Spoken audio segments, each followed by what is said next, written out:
Jemput Timbalan Menteri Pertanian dan Keterjaminan Makanan untuk menjawab. Ya, Tuan Yang Dipertua, kerajaan telah bersetuju menyelaras harga lantai belian padi daripada 1,300 kepada 1,500 bagi setiap tan metrik yang berkuat kuasa mulai 16 Februari 2025.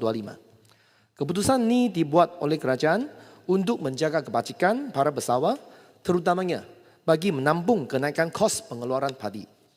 Dalam mempertimbangkan harga lantai belian padi yang munasabah, berbagai faktor perlu diambil kira, antaranya peningkatan kos upah, kos input pertanian serta impak kepada kos pengeluaran beras dan seterusnya memberi kesan kepada harga beras di pasaran.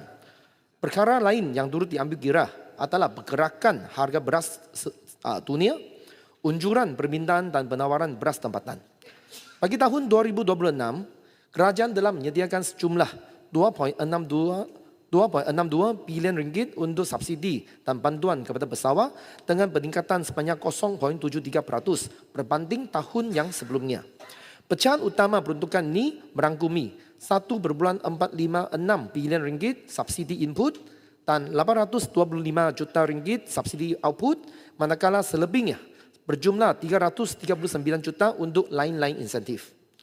Subsidi input merangkumi komponen pembekalan input pertanian di bawah skim baja padi kerajaan persekutuan SPPKP sebanyak 627,46 juta ringgit, skim insentif pengeluaran padi SIPP sebanyak 687,96 juta ringgit dan skim baja dan racun padi Bukit Huma SPRB sebanyak 53,3 juta ringgit serta insentif benih padi sah sebanyak 87,5 juta ringgit.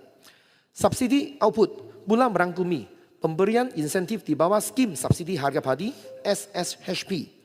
Lain-lain insentif meliputi dana pembiayaan perlindungan di bawah skim takaful tanaman padi, insentif penuaian padi yang baru dan penyelarasan harga beras putih import di Sabah dan Sarawak termasuk wilayah Persekutuan Labuan.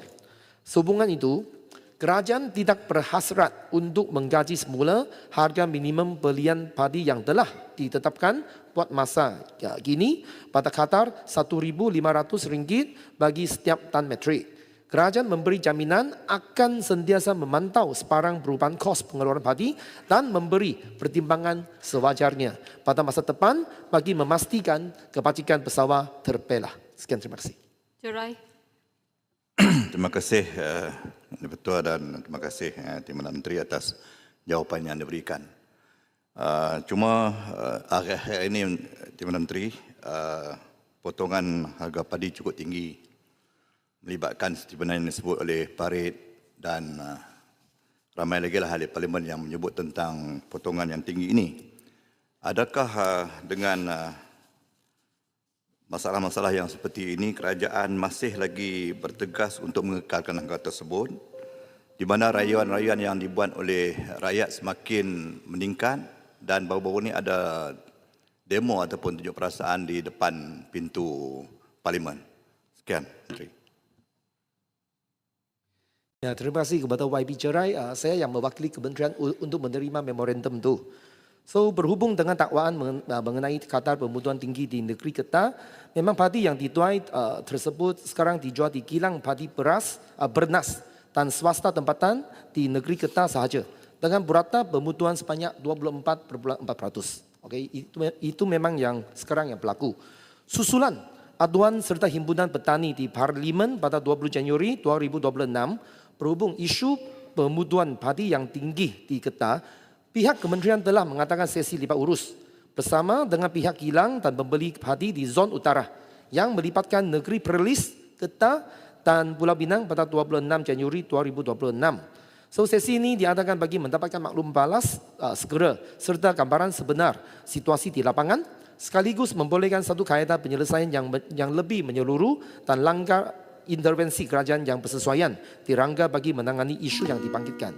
Dan kementerian turut mengambil maklum kekangan yang dihadapi oleh pihak kilang dan pembeli padi, khususnya berkaitan kenaikan kos harga padi, namun harga beras yang rendah di pasaran.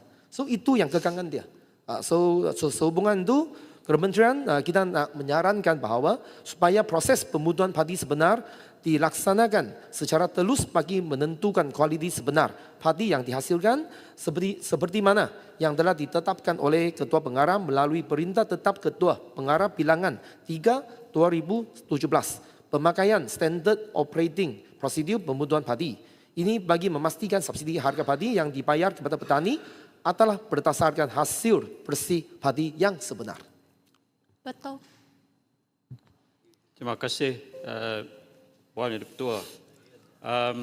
Adakah kerajaan bersedia untuk mempertimbangkan pendekatan harga padi ini berperingkat ataupun berasaskan kos wilayah, memandangkan kos pengeluaran dia berbeza.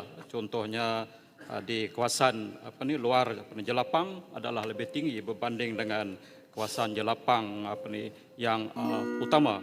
Dan dalam konteks keterjaminan makanan negara, adakah kementerian bersetuju bahawa petani padi yang tidak memperoleh pulangan yang munasabah ini akibat harga yang seperti yang telah dibahaskan oleh ramai ahli-ahli dewan akan terus meninggalkan sektor ini, dan bukankah ini menaikkan harga padi itu lebih tinggi adalah satu bentuk pelaburan yang strategik jangka panjang?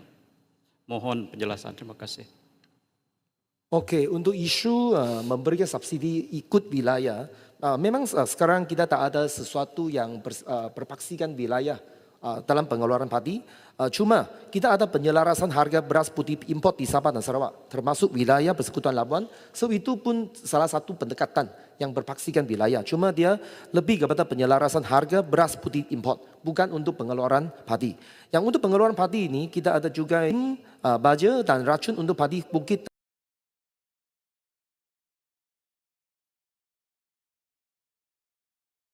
dan Huma SPRP ini pun lebih terpakai untuk Sabah dan Sarawak.